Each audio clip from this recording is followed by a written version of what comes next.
Sir नमस्कार. नमस्कार. कॅन्सरबद्दल बऱ्याच गोष्टी ऐकायला मिळत आहेत. त्याच्यामुळे काही प्रश्न निर्माण झाले होते आणि काही प्रश्न विचारले गेले होते. ते प्रश्न तुमच्यापर्यंत पोहोचवतो. मुळात हा कॅन्सर प्रकार काय आहे? मोठा विषय आहे म्हटलं तर आपल्याला सगळ्यांना जवळपास माहिती आहे, पण किती मोठा आहे आणि किती जटिल आहे.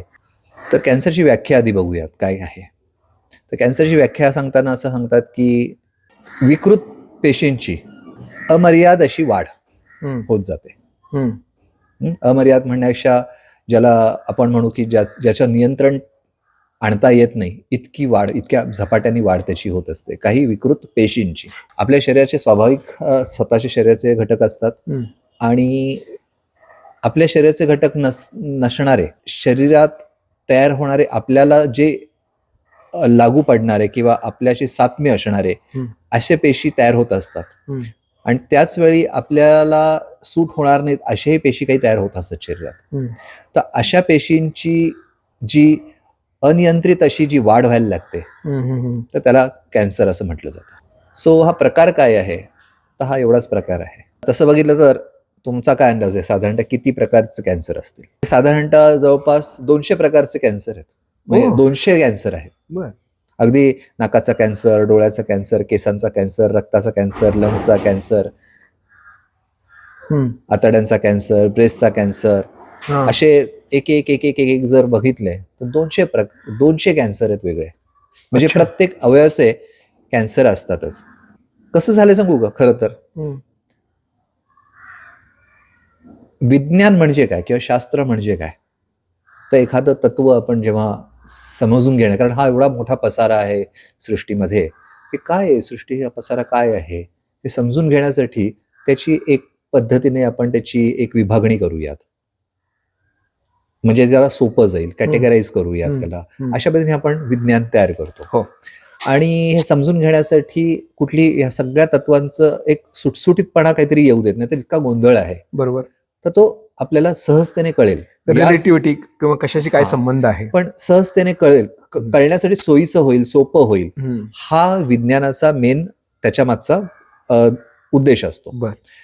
कॅन्सरच्या बाबतीत आणि अनेक वेगळ्या आजारांच्या बाबतीत आत्ताच्या मॉडर्न मेडिसिन जे एस्टॅब्लिश्ड आहे त्यांनी काय केलंय, गोंधळ वाढवलेला आहे.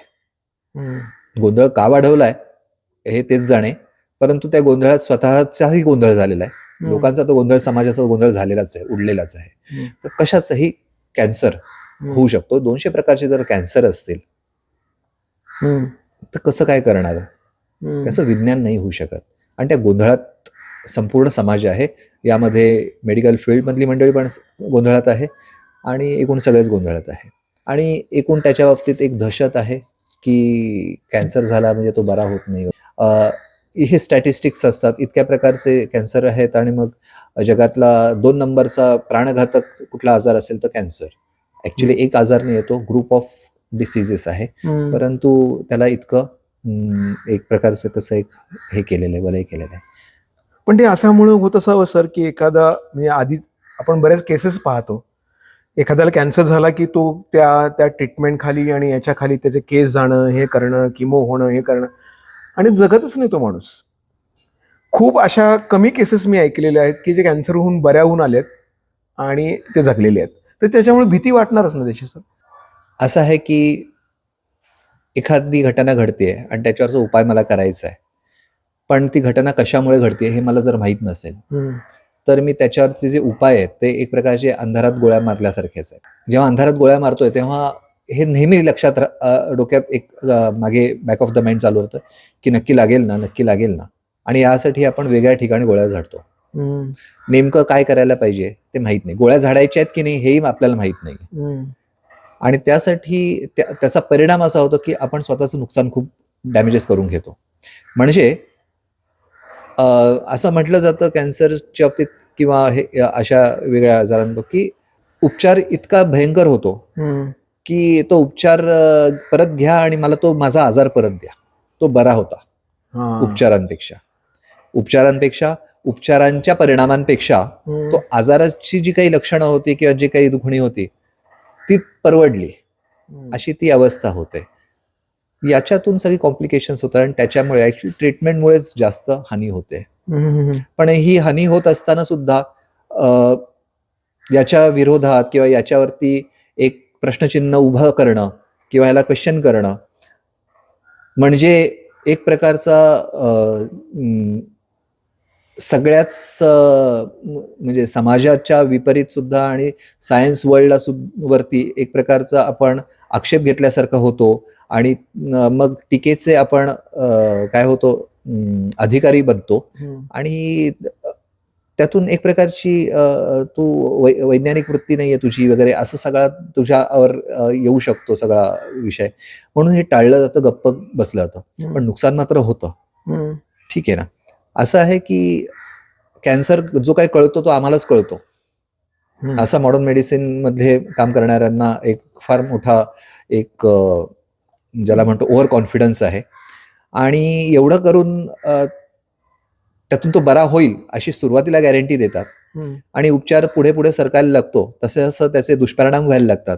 तसंच त्या रुग्णाची तब्येत ढासळत जाते आणि मग तो जातो आणि मग काही करता येत नाही. आणि मग शेवटी कॅन्सरमध्ये असं होतच.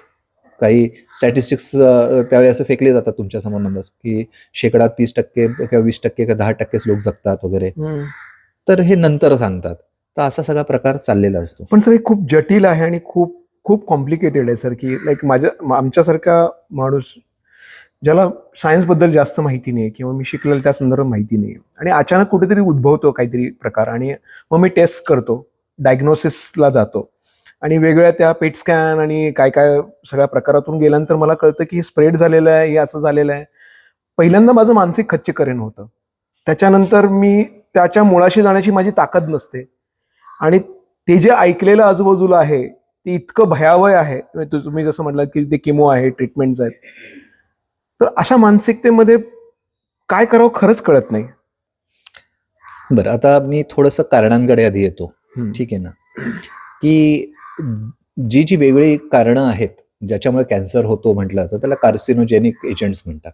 त्यातल्या प्रामुख्याने जर बघितलं तर तंबाखू ओढणं किंवा खाणं, सिगरेट ओढणं किंवा तंबाखू खाणं किंवा तंबाखू सारखे तत्सम गोष्टी करणं, या व्यतिरिक्त दारू वगैरे वगैरे असे सगळे काय किंवा मर्क्युरी वगैरे, आर्सेनिक वगैरे अशी सगळी जी काही टॉक्सिक हे आहेत यांचं सेवनामुळे वेगळ्या कारणातून, पाण्यातून येऊ शकतं, कुठून येऊ शकतं, या सगळ्या कारणांमुळे हा कॅन्सर होतो असं म्हटलं जातं. परंतु गंमत अशी आहे की नीट जर ऑब्झर्वेशन जर केलं किंवा स्टॅटिस्टिक्स सुद्धा बघितले तर लक्षात येतं की तंबाखूमुळे कॅन्सर झालेला आहे हे आपल्याला प्रूव्ह करता येत नाही. अच्छा. अनेक लोक आहेत ज्यांना तंबाखू आयुष्यभर खाऊन सुद्धा काही झालेलं नाही. अनेकांनी तंबाखू कधी खाल्ली नाही परंतु तरी तोंडाचा विकार झालाय.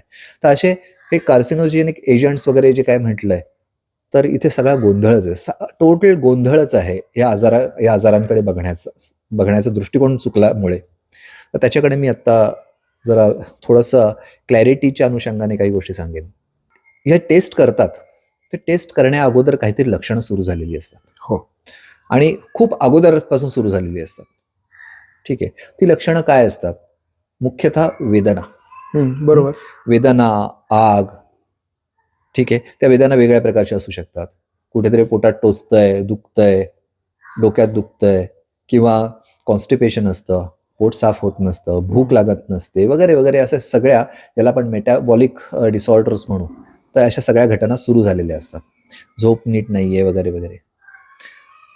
तर ह्या सगळ्या गोष्टींची कारणं काय? तर कारणं ही आहेत की तुम्ही जाणीवांप्रमाणे जगत नाही आहात. आपल्या जाणीवा कोणकोणत्या? तर भुकेची जाणीव, तहानेची जाणीव, शौचाची जाणीव, युरिनची जाणीव आहे, झोपेची जाणीव आहे किंवा जांभई येते, खोकला येतो, या सगळ्याच्या जाणीवा आहेत. याच्या विपरीत वागणं. ठीक आहे. भूक लागली आहे तरी न खाणं, भूक लागली नसताना खात राहणं, उगीच पाणी पित बसणं वगैरे, या सगळ्या गोष्टींमुळे तुमचं पचन प्रक्रिया किंवा चयापचय जो आहे विषय सगळा, हा सगळा डिस्टर्ब होतो. आता हे करत असताना मगाशी तुम्ही जे म्हणालात की कुठेतरी टेस्ट करतो आणि मग ते वाढलेलं आहे किंवा पसरलेलं आहे, तर मुळात हेच चुकीचं सांगितलं जात आहे. अच्छा. हे सगळे जे मी आता कारणं सांगितली चयापचयाची जाणीव, तर त्याच्यामुळे जो बिघाड होतोय तो ऑलरेडी सार्वदैहिकच असतो. हम्म.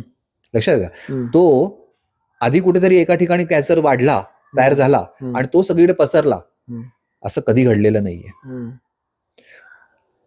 संपूर्ण शरीरातच हे सगळं घडतंय आणि हे तुमच्या शरीरात आणि माझ्या शरीरात, सगळ्यांच्या शरीरात होतंय रोज. हम्म. कॅन्सर टिश्यूज ते तयार होत आहेत ना, ते रोज तयार होतात प्रत्येकाच्या शरीरात. पण मग प्रत्येकाला कॅन्सर काय म्हणत नाही पण. हम्म. ठीक आहे, तर सांगतो की संपूर्ण शरीरात तयार होत असतं. पण असं ठिकाण, जे ठिकाण त्यातल्या त्यात अधू झालंय, हम्म. नाजूक झालेलं आहे, तिथे या गोष्टी साचायला लागतात.